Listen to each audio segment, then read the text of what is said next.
ত্রিপুরা প্রদেশ কংগ্রেস, ত্রিপুরা প্রদেশ যুব কংগ্রেস একটা খুব সময় উপযোগী কথা হচ্ছিল কিছুদিন আগে। মূলত আজকে যে বিষয়বস্তু নিয়ে আলোচনা হবে সেটা হচ্ছে মোদিজির 10 বছরের জামানায় দেশের বিভিন্ন রাজ্যে প্রায় অর্ধশতক বিভিন্ন স্টেটে প্রশ্নপত্র ফাঁস হয়েছে এবং সর্বশেষ হচ্ছে আপনারা জানেন নিট পরীক্ষা যে ব্যাপক যে কারচুপি, যে গোজামিল, যে দুর্নীতি হয়েছে সেটা আমাদের দেশের মানুষের কাছে একটা বড় বড় একটা বিপজ্জনক পরিস্থিতি এসে দাঁড়িয়েছে। বেকারত্বের জ্বালা এমনিতে মানুষ দিশেহারা, যুবকরা দিশেহারা।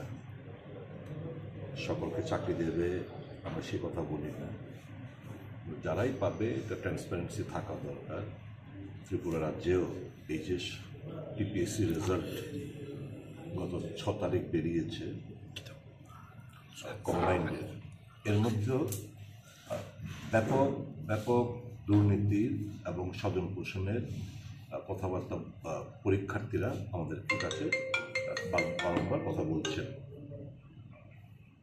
এরপর রয়েছে আপনার বিশ্বকর্মা যে যোজনা, এটা আপনারা জানেন, এটা প্রশিক্ষণ ক্ষেত্রে তালা ঝুলছে,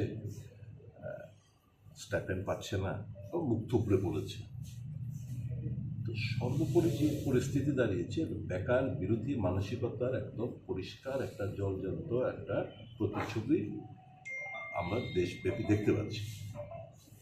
এর বিরুদ্ধে যুবকদের জাগ্রত করতে এবং নেশার বিরুদ্ধে লড়াইটা কীভাবে আরও তেজিভাবে আনা যায়, শুধু অ্যাডভার্টাইজমেন্ট, মন্ত্রীদের ফ্ল্যাগ, ফেস্টুন, ব্যানার, অ্যাডভার্টাইজমেন্ট, কিছু বড় বড় লম্পজম্প কথাবার্তা বলে ত্রিপুরা রাজ্যটাকে সম্পূর্ণভাবে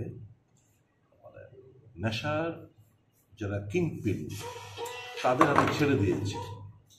তো এর বিরুদ্ধে লড়াই করতে দৃঢ় প্রত্যয় নিয়ে যুব কংগ্রেস লড়াই করতে চাইছে। সে ব্যাপারে আলোচনা বা একটা গাইডলাইন তৈরি করে আগামী দিন যাতে যুবকদের, রাজ্যের যুবকদের নিয়ে বিভিন্ন নানা যুবকদের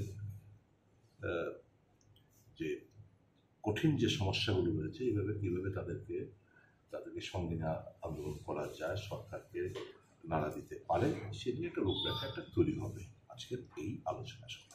দাদা, যেহেতু সামনে পঞ্চায়েত নির্বাচনে সামনে ঘনিয়ে আসছে, তো পঞ্চায়েত নির্বাচনে কি আপনারা একাই দল লড়াই করবেন নাকি সিপিআইএম দল বা অন্যান্য যে আপনারা যেরকম ইন্ডিয়া জোটের সাথে অ্যালায়েন্স করেছেন সেইভাবেই লড়াইটা চলবে?